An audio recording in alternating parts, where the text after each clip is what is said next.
vieme, kto to robí a je to oveľa príjemnejšie, ako jesť niečo, čo nevieme presne odkiaľ pochádza a je to také trošku masové. Jednoducho, ja mám rád veci, ktoré sú maličké, v malých sériách. Ja robím nakoniec hudbu takú, ktorá je v malých sériách. Tá je tiež veľmi ľahko rozoznateľná, odkiaľ pochádza. Tak takisto by to malo byť aj s potravinami. Nech budú v malých sériách a nech budú dobré.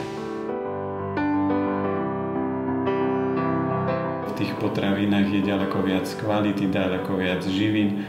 Je tam ďaleko viacej lásky, čiže tí ľudia milujú tú svoju prácu a tým pádom aj energie tých potravín sa bude prirodzene prenášať na tých ľudí.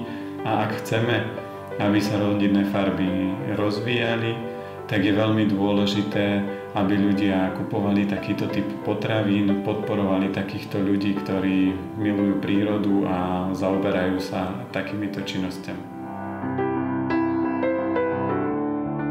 Ja veľmi fandím rodinným farmám, lebo to, čo oni robia, tak to mne veľmi chutí a veľmi sa mi aj páči taký návrat k niečomu, čo bolo vlastne kedysi ešte aj detko s babkou alebo naši, keď mi rozprávajú, ako žili a ako si to pestovali, tak mne sa tento taký návrat k tomu nášmu páči.